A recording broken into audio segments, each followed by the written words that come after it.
Hey everyone, my name is Mike, and this is the Bored Cyborg. Welcome back to yet another horror film review.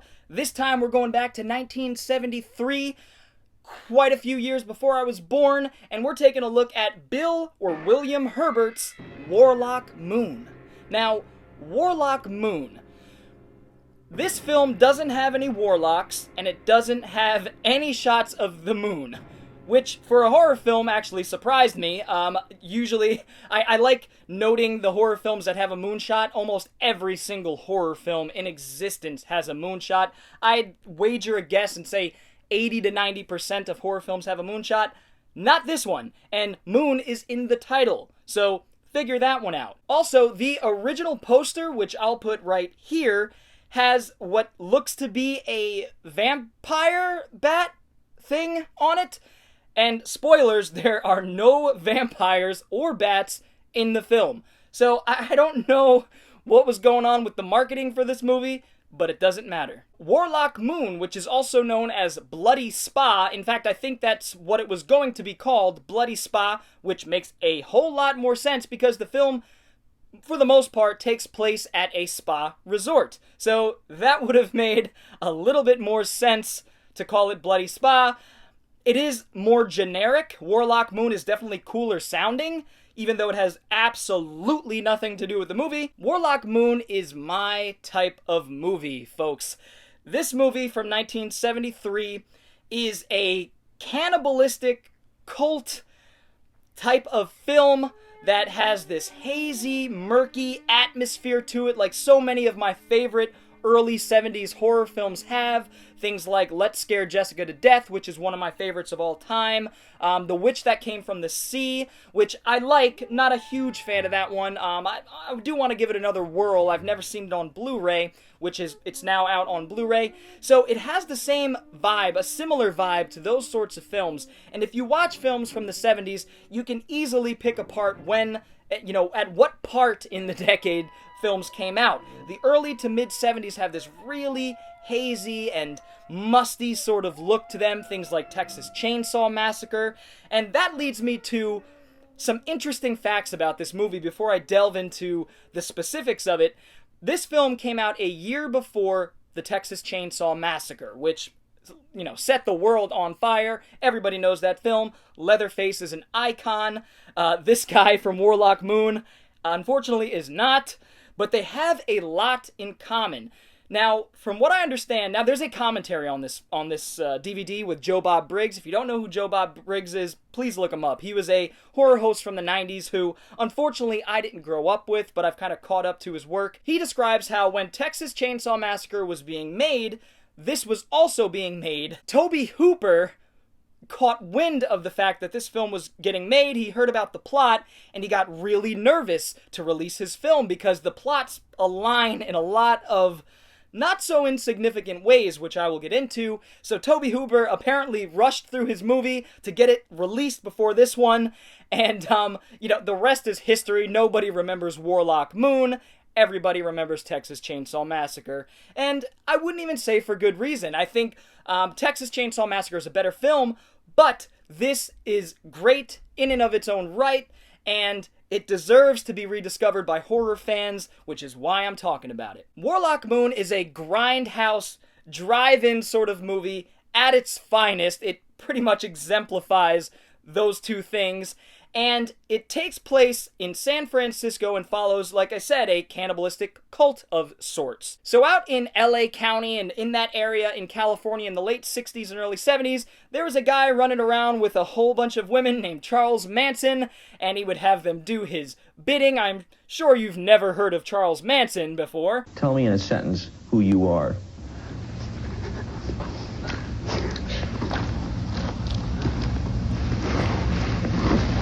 Nobody. And I'm pretty sure the filmmakers drew some inspiration from what was going on with Charles Manson, as did a lot of filmmakers at this time, and that's why in the 70s you see a rash of cannibal, cult type of movies coming out. Warlock Moon is no exception. To get into the story a little bit, it is a very Hansel and Gretel type of story, as is Texas Chainsaw Massacre if you really think about it. It follows a couple college students that wander around, meander about, looking for adventure. They stumble across this spa resort, which I didn't even really know what the hell that was at first. I knew what a spa was, but spa resort refers to a mineral spa that is in the area, and it's a resort where people stay in the spa, yada yada. So the two wander into this resort, end up going into an abandoned building, not unlike Texas Chainsaw Massacre, and they meet this older woman played by Edna McAfee.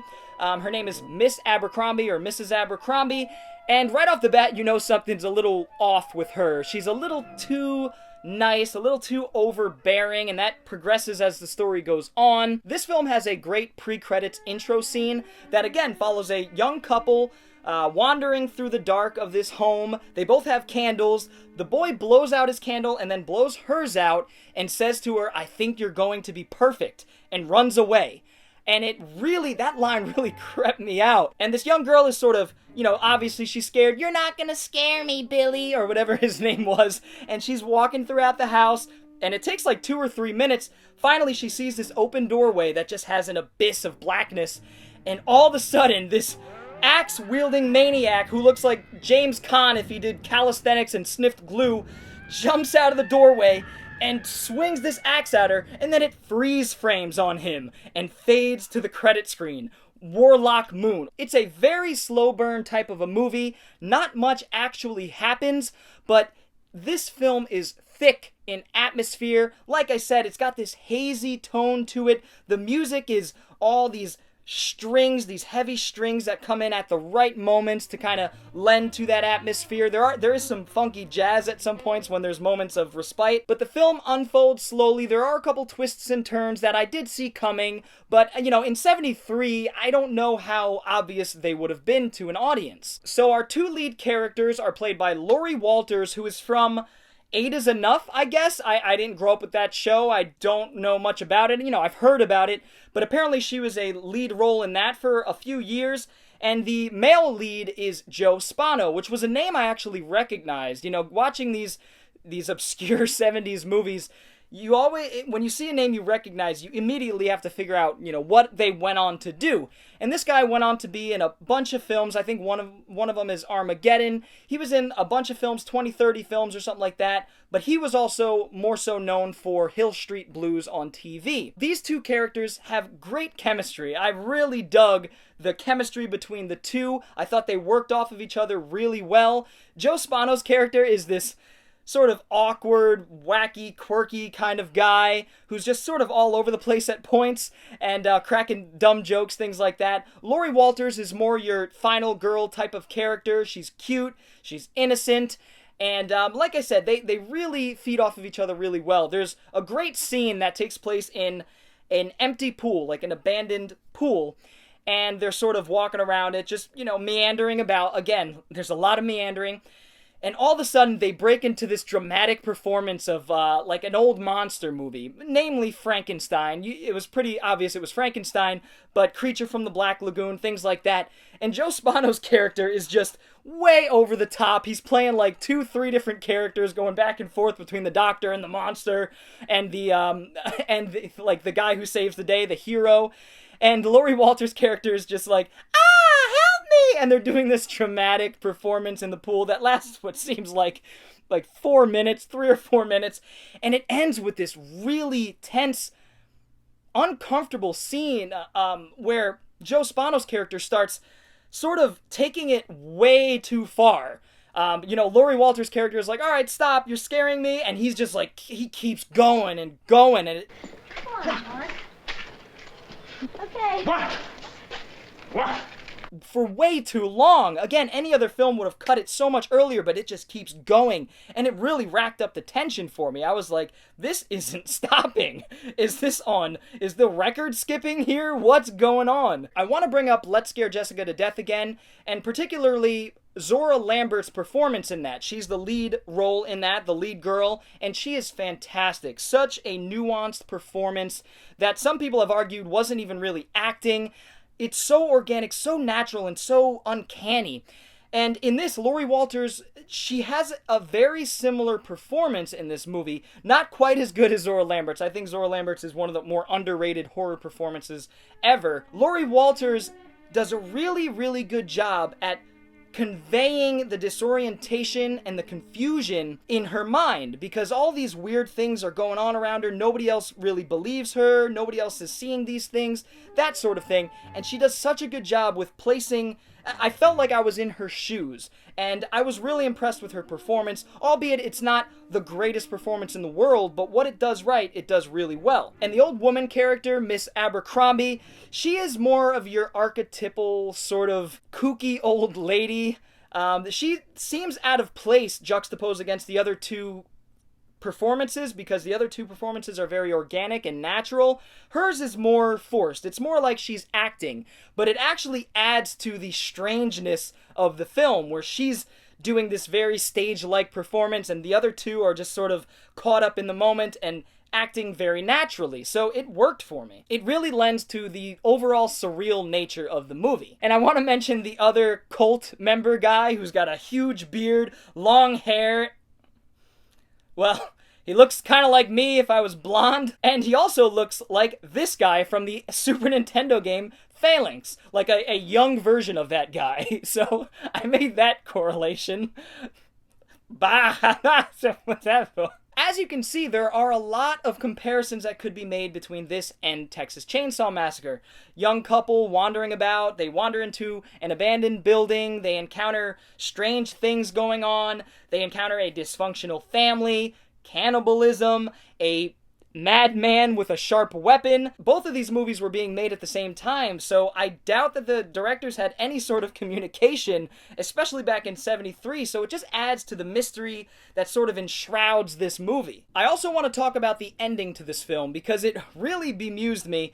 Back in the early 70s, a lot of films did this sort of thing, where the story sort of lingers once the credits start rolling. Devil's Reign is a good example of this. If you've seen the film, you know what I'm talking about. Oof. The ending shot just sort of wallows in this one shot. It sort of zooms out, and it just makes you feel so uncomfortable and kind of glued to the TV. This film does that in a certain way, but it continues, it progresses. The story actually progresses once the credits are rolling and once the credits stop rolling. And then there's a stinger at the end, which sort of aligned with my expectations of what to expect from a 70s horror film, you know, a downer ending, which I love about the 70s. I thought it was a really cool way to end a horror film, especially from 73, so it's pretty ahead of its time in that sense, with having a stinger, where every big budget movie has a stinger now. And so I had to mention that. Hopefully I didn't spoil much. I mean, if you're watching a 70s horror film, you know it's going to end bleakly, and this is no exception. Thank goodness. This is a Shriek Show release. They always put out really obscure, random horror movies that people have forgotten about. So I love the work they do, or did. I don't think they're around anymore. They probably got bought up by somebody. But like I said, this one has a commentary and an introduction by Bob Briggs. And in the commentary, I didn't listen to it all, but probably about 10 minutes of it, he talks about how he theorizes that Bill Herbert, or William Herbert, wasn't a real director. It was a pseudonym for a bigger budget or a bigger high-profile director. I don't know how much of that is true. It's just really Bob Briggs having some fun. You know, he's a film scholar. He likes to theorize and dig into things like that. But who knows? This is the only film to Bill Herbert's name. So maybe there is something to it. And like I said, this film has this mystery that sort of enshrouds it, and it adds to the experience. It really does. I absolutely love the very low budget, atmosphere and performance-driven movies of the 70s. You know, movies that just make you feel like you need to take a shower and watch a Disney movie after them. They're just grimy feeling, you know, that grindhouse feel. I just love it, and Warlock Moon fits right into that category. I really, really enjoyed this movie, and it's one that I'm glad to have in the collection. It's been in the collection for a long time. I'm glad I finally dug it out and watched it. I highly recommend this film to any horror fans that love the 70s, any horror fans in general that like atmosphere and dread and pretty organic and natural performances. The editing is very strange, by the way, and awkward, and makes you feel uncomfortable, and this film does a great job with just putting you under its spell. It's like the filmmakers dropped some acid in your water and you just go on this fever dream-like journey through the narrative of this film.